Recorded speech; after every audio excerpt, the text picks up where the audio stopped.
Importers of petroleum products continue to struggle under the interest burden due to loans taken to finance the import of petrol and other refined petroleum products in Nigeria. Delays in the payment of subsidies have continued months after a series of probes into corruption surrounding the disbursement of fuel subsidies. And to examine the latest news moving Nigeria's oil and gas space, Luqman Agboola, oil and gas analyst at Diamond Bank, is standing by. Luqman, it's good to have you on our show. And I think it's an important point to make, because when you look at some of these stocks on the stock exchange, not doing very well. If you look at their performance over the last 12 months, they're down about 13% compared to about 55% for the NSE. So your thoughts on the dynamics for that sector right now, because it seems to be a problem. Yes, as you are aware, after the probe that was carried out last year, there has been a reduction in the quantity of allocation as well as the number of participants in that sector. You will recall that there has been a whole lot of investment that has gone into that sector, both by the big five as well as the indigenous companies that operate in that sector.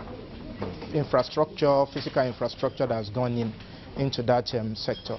You can see that given the current situation and scenario, they have not been able to do as much business as they have been doing in the past as a result of the allocation.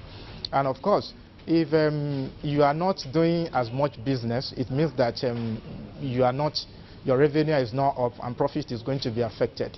Right. And that will actually ultimately affect your profitability ultimately. Okay, but why do we continue to see these delays? Because we could, you could justify the delays last year because of the probe, but the probe was ended months ago, so why do we continue to see delays?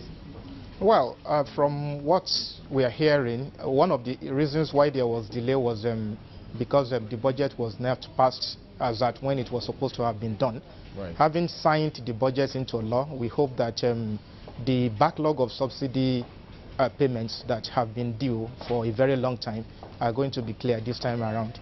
And I believe if that is done, we are going to see a whole lot of businesses, doing well again. Okay, but what would you say to investors that are looking into that space on the stock market? They've done quite well this year. If you take a look at the likes of Oando and a few others, so that sector is up maybe about 20%. But going forward, given the context of the situation for that business sector right now, would you be recommending investors to be looking there?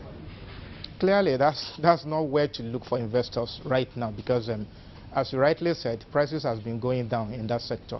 That tells you that P ratio is dropping, and nobody wants to operate in an environment that is going to make losses. My advice is clearly everybody should be cautious in playing in that sector, really. But I guess maybe one of the standouts in that sector will be Oando. It's pretty diversified. So your thoughts on a company like that, though, given the fact that they are also exposed to the oil upstream sector, and we know that, we'll get to that in a bit, but the PIB is still a big issue for even operators in the upstream sector. Yeah, the likes of Oando are actually getting it right, because they have been able to integrate into virtually all the the energy sector, really, the downstream, upstream, midstream, and all that. And that enables them to have kind of to be able to cushion whatever problems they have in any of the sectors, which is a very, very good business strategy. Okay, I was just going to move quickly to the issue of the PIB. We know debate has started on the floor of the Nigerian of the National Assembly over the last week, and very interesting dynamics there. I think some people are not happy with the way it's currently constructed. Yes, I think the argument that came up at the upper house when it was discussed, when it was debated, was the fact that there shouldn't be any payment to the community, which actually caused a whole lot of uproar from especially the senators from the Niger Delta region.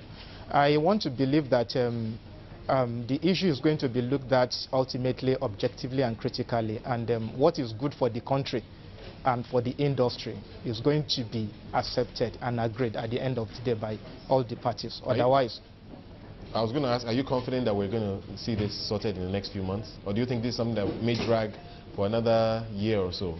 We know the PIB has been on the table for well over 4 years now. Well, it is hoped that it should be passed this year. But if we look at, just like you said, when we have been talking about this, it's been a long while. So If we continue in that trend, I don't see it happening this year. But if we really take it seriously, I think all the issues that border on degree areas can be resolved as quickly as possible if they make it a priority.